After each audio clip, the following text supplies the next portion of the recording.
guys, on today's show, I want to show you why a beef chuck roast should be on everybody's table. Stay tuned. But before we get started, I want to talk about my setup. I'm going to be running with no water pan. I got a heat deflector here, a heat deflector here, and then also, as Mike does over at Weekend Warrior, I have a drip catcher right here. Any condensation that comes from the stack will hit right here. I'm going to run my beef chuck here. I'm going to run at 225. I'm going to go low and slow. I'm going to take it right up to 160 degrees, which is the stall. And then I got a little twist that I want to show you what I do with my chuck roast that takes it to the next level. So stay tuned.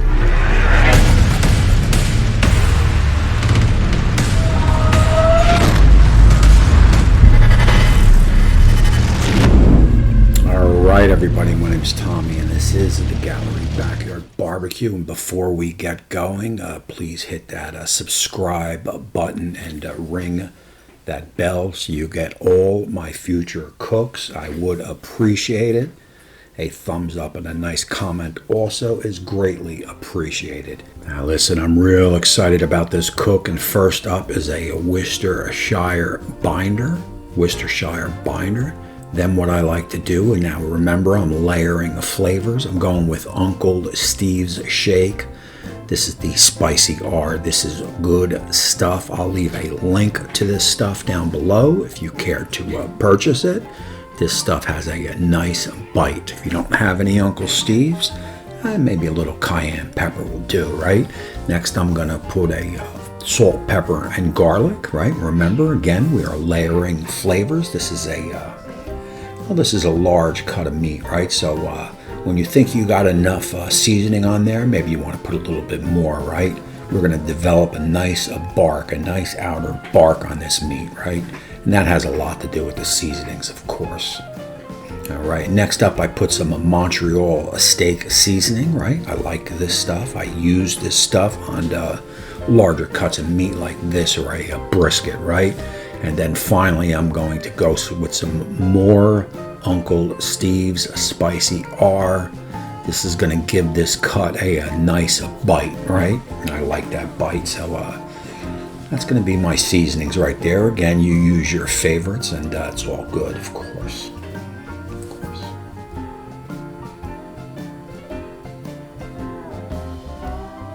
Oh, yeah.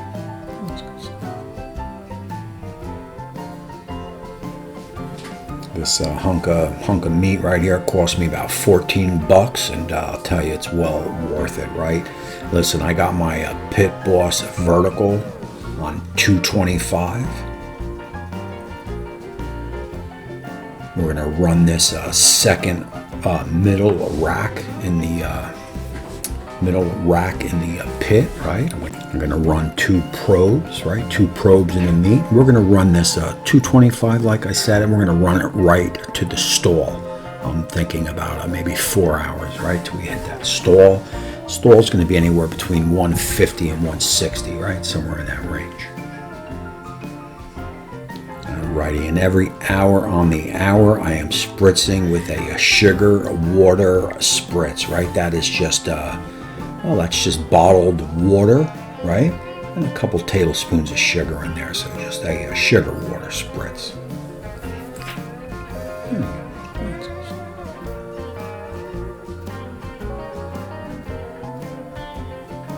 All right, and here's our 2-hour spritz, and also at the 2-hour mark, I like just look the meat over, right? If you see any well, if you got any hot spots in your grill, you're going to see that meat maybe cooking a little bit faster than it should in a spot. You may want to turn the meat, right?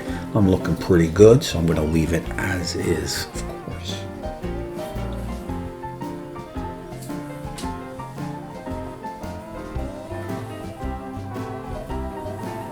Alrighty, and I believe we got our 3-hour spritz, right? Our 3-hour spritz, and again, I'm going to look the meat over. That's very important, right? And we're developing a pretty decent bark on this meat. It has a nice color, right? Nice color. And Again, my pit is holding pretty good at the 225 range. She fluctuates up to maybe 230, 235. And as you can see, we are at 135 degrees or so at the 3-hour mark, right? So we're moving along pretty good. Now, as promised, here's that little twist with my chuck roast. What I like to do is get a bed of garlic, onions, right? 2 kinds of onions, red and white, and some beef stock, right? I like to put the chuck roast on the bed of stock with the onions and make like an au jus, right? Good stuff. And we got about 4 or 5 cloves of garlic, and well, we got 2 onions, 1 red and 1 white, right? It's going to be our basis for our meat.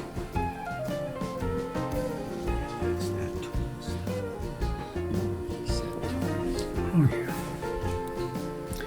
And as you could see, we're at the 4.5-hour mark, and we've been sitting at that 144 for a while, so we kind of stalled out, right? We stalled out a little early, so I'm going to remove the meat, and I'm going to put it on that nice vegetable base that we just made. There you go.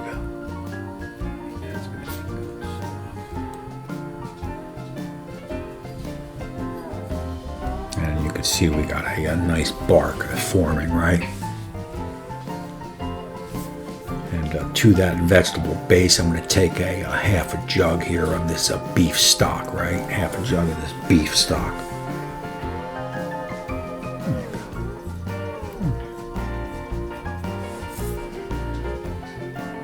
And to that, we're going to do about a couple tablespoons of Worcestershire, right? A couple tablespoons of Worcestershire. And we're going to wrap this up. I'm going to get this back on the pit, and I will put 2 probes in her. You can not put the probes in her or put the probes in her. It usually takes about an hour and a half. But I always put the probes in her because I like to know what the meat is doing. So I'm going to stick them in, I'm going to seal them up, and close the door, right? Also, we have raised our temperature on the pit, 245, right? 245.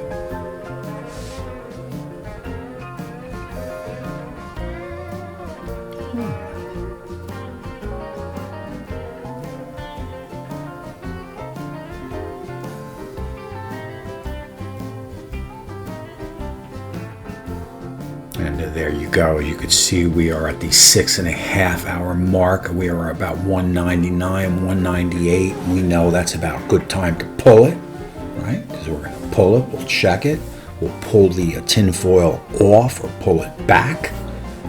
Then we'll put it back on the grill for about another half hour or so to reform that bark, right? To reform that bark, of course.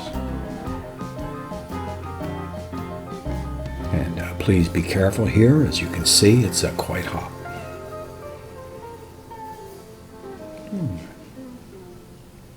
And you see that au jus, man, that's good stuff right there. That is gonna be nice later. I mean, you could make sandwiches out of this with that au jus. You could do anything you want with this. You are golden and good to go. I guarantee it. He guarantees it. And basically, I'm just getting a temperature to make sure we are at that 200 range. I'll probe it a couple times, but we know it's good. Now, what I'm going to do here is I'm going to get it out of that au jus. I'm going to put it on a hot plate, and we'll finish it off for about another half hour or so. And again, that's going to reform that bark, right? That's going to crisp up that bark nice. Oh, yeah.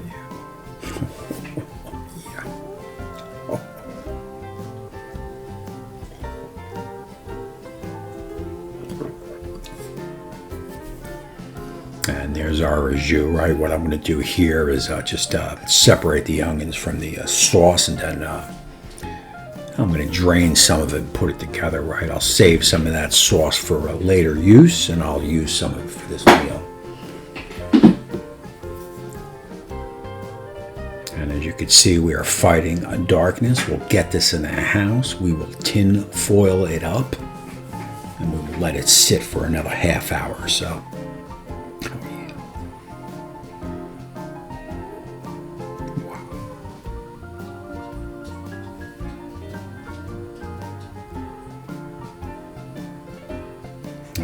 Alrighty, and just like that, we are good to go. Good to go.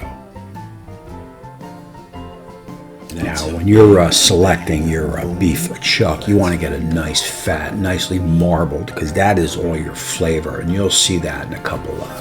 You'll see that in a couple minutes when I cut through the middle. You'll see that that fat. That fat is golden, and of course we got a decent smoke ring, right?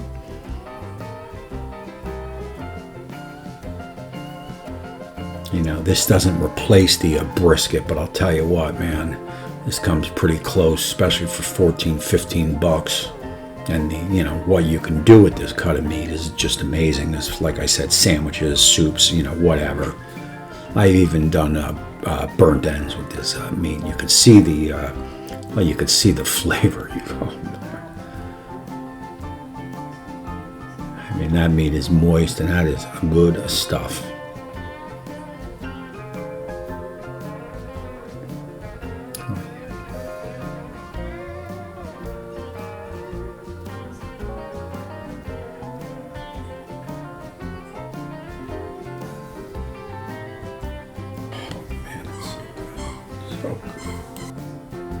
I mean, that meat pretty much cuts like butter, of course.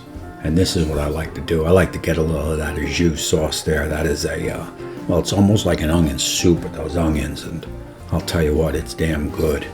And you put that on top of the meat, and you're golden. You're golden.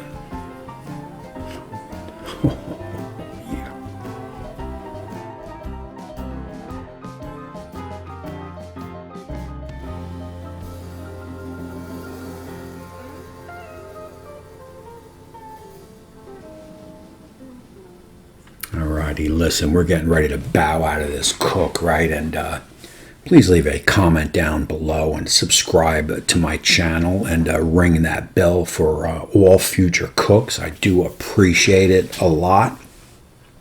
And listen, if you like this video, I'm going to leave well, I got another video right over here. I'm going to leave it over there, and that's going to give you some more Pit Boss cooks, right? And listen, enjoy, have a good day, and until next time, we shall see you soon.